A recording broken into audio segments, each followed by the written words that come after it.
Hello and welcome to another Doctor's Assistant 1 video. Today I'm doing a review of the fifth Doctor, or the 5 Doctors even, Dalek set. Well, it's not really a Dalek 2-pack as much as a Dalek and a Doctor pack. Yes, you heard me right, or correctly even. First of all, it is the 19th of September 2023 still, and I'm reviewing this set, and I'm really happy to be reviewing it because it's probably tied for my favourite one, maybe even my favourite one of this wave. Yeah, I mean, I've watched the 5 Doctors a few times. I haven't watched it a lot. I think I probably watched the 3 Doctors more. Yeah, it's a very Doctor Who story in so much as it's funny how it's the 5 Doctors, but actually it's 3 and a bit Doctors, kind of, or 4 and a bit Doctors, because, you know, Tom Baker's only just left Doctor Who, so he's only in stock footage, and William Hartnell's died, so we'll recast him as Richard Hurndall, and then you've only actually got Patrick Troughton, John Pertwee, and Peter Davison as the Doctors. So, you know, it's very Doctor Who in that sense. So I love it for that reason. And I also love the fact that because it's an anniversary story, because it's 20 years of Doctor Who, they felt obligated to have a Dalek in there, but because it's Doctor Who, the Dalek looks absolutely like shit. Which I just love, because again, it's Doctor Who through and through, you know, and it's the world's most easily defeated Dalek, or it's definitely up there. There should be a tier list. That's the tier list I want the Doctor Who community to do next. The most easily defeated Daleks in history, because the Daleks actually get easily defeated a lot. Not just in the new series, but in Classic Who, like, case in point with this Dalek that's in the Death Zone. But yeah, I think I'll start with the first Doctor first. No pun intended, but I adore this head sculpt. I think it's a really good likeness to Richard Hurndall. Obviously, spoiler alert, but I've only ever seen Richard Hurndall in the 5 Doctors. I've never seen him in anything else. I've never even seen images of Richard Hurndall in any other thing, like plays, movies, or TV shows, or whatever. So, but I do think it's a very good likeness to the man, to the guy. I think he's, weirdly, my least favourite interpretation of Hartnell, out of the 3 who have played the first Doctor, William Hartnell, David Bradley, and William Hartnell. Or William Hartnell, David Bradley, and Richard Hurndall. Richard Hurndall is probably my least favourite First Doctor, but as a figure, I actually really like this figure. I think the head sculpt, the eyebrows, the hair is white with a bit of a grey wash. I love the fingerless gloves. It just adds something to this figure that obviously other figures don't have, which, yeah, can't remember if David Bradley presumably doesn't come with fingerless gloves, because for whatever reason Hurndall did have them, I'm pretty sure, in the 5 Doctors, which is odd because the first Doctor never did. Maybe it was just cold on set because, you know, spoiler alert, but the Death Zone is just a rainy field in Cardiff. Some things never change where Doctor Who's concerned. Grey trousers, black jacket, sort of very Edwardian-y, Victorian-y jacket. A shame he don't come with either a walking stick or a pineapple. That's my major critique. He's got the monocle, he's got the cravat, he's got the sort of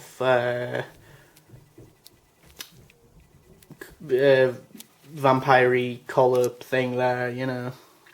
Just such a good head sculpt. I think it's one of the better ones from the character options line, personally. Same articulation as every other humanoid figure we've had in the range, so, you know, you can move the arms full 360.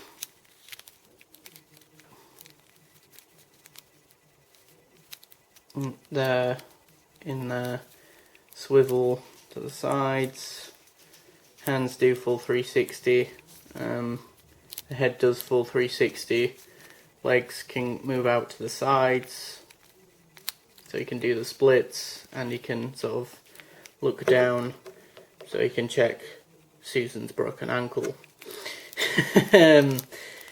Yeah, it's just mad. I can't quite get my head around that we've got a Richard Handel finally. So we've got every version of the First Doctor, as in like every version of like the First Doctor, like, you know, Hartnell, Herndl, and David Bradley now, which is just fucking bonkers to say out loud. One last First Doctor I would adore them to do would be the David Bradley head on a robed sort of Time Lord figure, but then modify it to be like the Guardians of the Edge robes. That would be phenomenal if they could do that. But yeah, brilliant figure. Moving on to the Dalek. The Dalek is, well, you guessed it, a Dalek. Major difference here is that the domes, the head dome light things are, the dome lights are these like little jelly pops, which is accurate to the episode, I'm pretty sure. Although, one thing that I will say that I'm pretty sure that the Dalek in this story does have, which I don't know why they haven't added, probably because of tooling, to be fair, but is like this little weird little like raised bit of like, well, I don't want to say plastic, but raised bit, like imagine like a little bit of an eye stalk from there to where the rings are, but on the top of the Dalek. I'm pretty sure there's a weird like little thing like that on this Dalek. I don't know why it's there. If anyone does know, please comment below why that's there. But yeah, very dark grey and black. You know, you got all black on the gun stick. I mean, on the manipulator arm, a little bit of silver, and then the plunger. And the plunger does move up and down and side to side and all around. The gun stick is interesting because the one difference there is that it's got a little bit of orange there, a little orange splodge at the end there, which I really like. I think it's to indicate it's sort of firing, I guess, because I think, if I'm not mistaken, this story is the one where we get like a really close-up of it trying to shoot, I think.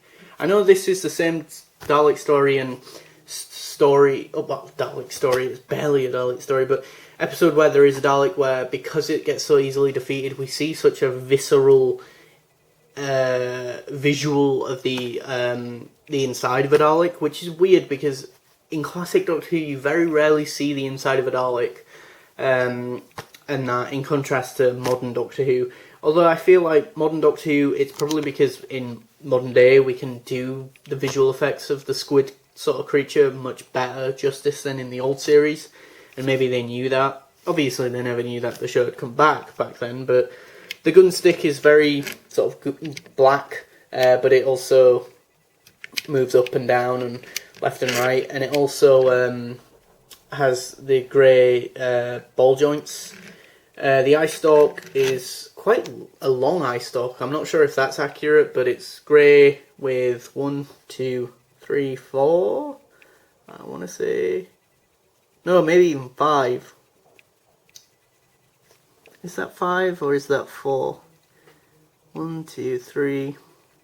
3 big rings, 2 small ones, so 5 rings on the eye stalk, and then your iris, which is white or black, white with a black dot, and that.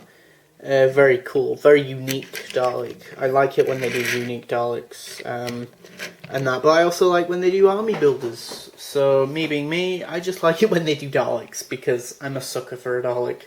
Whether it be a Dalek story or a Dalek toy, because I'm insane. But yeah, I'd give this set a well-earned, I want to say 8 out of 10. Yeah, maybe even a 9. 8 or 9 out of 10.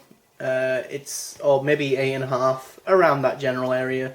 I genuinely think it's top tier, and I'm just glad that I got this one. I missed out a while back on the 3-pack with the Raston Warrior, the Pertwee, and the Cyberman. So maybe part of my love for this set is driven by the lack of that having that set in my collection, as it were, that 3-pack. But I don't know.